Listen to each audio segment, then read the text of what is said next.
Amén. Y la Biblia también nos dice que vinido el cumplimiento del tiempo, Dios envió a su Hijo, nacido de mujer y nacido bajo la ley. Amén.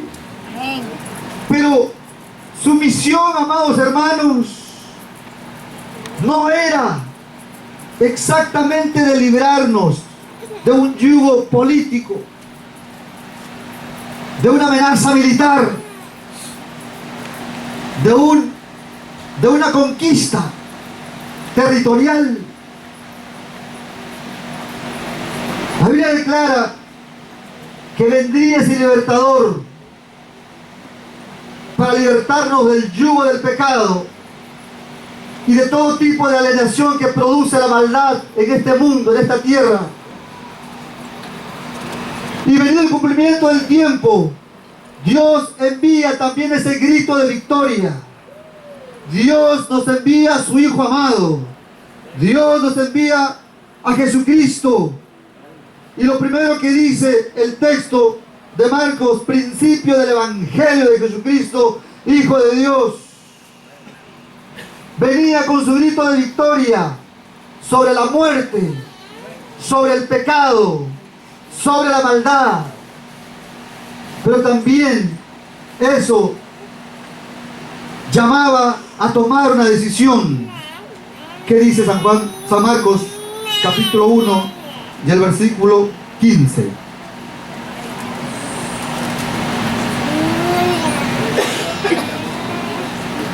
El tiempo se ha cumplido, diciendo, el tiempo se ha cumplido y el reino de Dios se ha acercado.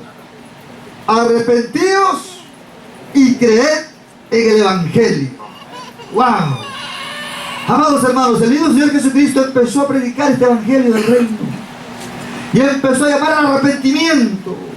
Y Él mismo, en persona, haciendo el Evangelio, decía para aquellos hombres y aquellas mujeres, y lo dice para nosotros: arrepentíos y creed en el Evangelio. Creemos en el Señor Jesucristo de todo corazón.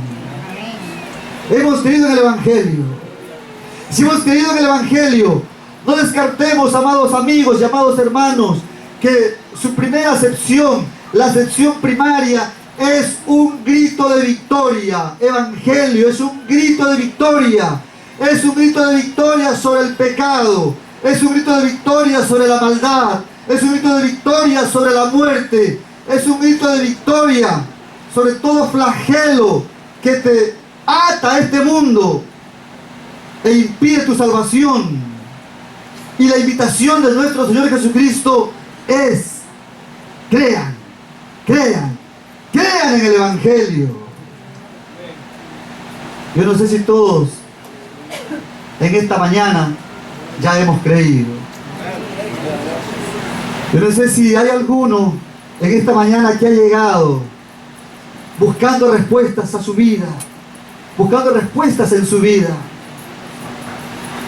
Quizás alguien lo invitó diciéndole: ¿por qué no pruebas con Dios? ¿Por qué no le das una oportunidad a Dios en tu vida? Créeme que estás en el lugar correcto. Créeme que has escuchado el Espíritu de Dios conduciéndote y trayéndote hasta este lugar. Y es el mismo Señor Jesucristo quien te dice: crean, crean en el Evangelio. Entonces, hermanos, solo así puede tener sentido lo que también nuestro Señor Jesucristo dijo una vez, cuando alguien le dijo: Señor, yo te quiero seguir, pero debo ir al sepelio y al velorio y al entierro de mi padre. ¿Y qué dijo Jesús en aquella ocasión? Deja que los muertos entierren a sus muertos. Y no se equivocaba, porque, hermanos, el corazón del ser humano puede estar latiendo, podemos estar comiendo, podemos estar trabajando, podemos haber ingresado a la mejor universidad, pero hay un vacío que nos tiene muertos en vida. Todavía llevamos una vida sin rumbo y sin sentido y no sabemos qué es. Es porque no hemos llenado nuestra vida con Jesús, con el Evangelio en persona, con su mensaje de salvación, con sus promesas de vida eterna. El llamado del Señor en esta mañana es que no seamos muertos en vida, es que vivamos, venzamos, porque Evangelio primariamente es un grito de victoria. Y si tú a estas alturas de tu vida ya te sientes derrotado, ya te sientes fracasado, déjame decirte de todo corazón que hay victoria en Cristo Jesús. Hay victoria no solo para la lucha de esta vida, sino para esas luchas que tienen que ver con la eternidad. Hay victoria en Cristo Jesús. ¿Cuánto lo creemos? Hay salvación en su nombre. Hay poder en la sangre de Cristo Jesús. No seamos más muertos en vida. Tenemos muchos ejemplos a lo largo de la historia. Este gran cantante, admirado en el Perú, amén, muy querido en el Perú, hay un barrio completo que venera a Héctor Lavoe, Callao, y él aprendió a decir cuando viajaba al Perú, chimpum, Callao, se creía chalaco. Un día cantó diciendo, pronto llegará el día de mi suerte. Creo que ese día de nuestra suerte, hermanos, tiene que ser cuando conozcamos a Jesús, cuando le entreguemos nuestro corazón a Él, cuando vivamos una relación de amor con Cristo y caminemos con Él y hablemos con Él, porque Él nos va a llevar de victoria en victoria. Amén. Ese día de nuestra suerte va a llegar cuando tú decidas entregarle y abrirle tu corazón a nuestro Señor Jesucristo. Amén. Y hay muchos ejemplos de otros personajes. Todos la conocemos. Llevaba mucha alegría al pueblo. ¿Cómo fueron sus días?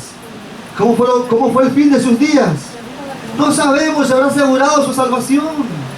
No sabemos si vivió para la vida eterna. No sabemos. Ojalá haya tenido oportunidad de arrepentirse y de creer y de aceptar a Cristo en su corazón. Gloria a Dios. ¿Cuánto conocemos a este gran actor? ¿Cuánto nos hemos reído con sus películas? Nos hemos reído, ¿verdad? Algunos hemos llorado también. Pero ¿por qué un hombre con tanta fama, con tanto dinero, con tantos logros, no logra llenar el vacío de su vida y de su corazón? ¿Por qué? Porque no ha conocido ese grito de victoria en Cristo Jesús. Faltó alguien quizás que lo anime, faltó alguien que quizás lo fuerce a entrar. Porque te dice, claro, hoy hay prédicas por internet, hay prédicas 24 horas del día. ¿Quién no sabe de Cristo?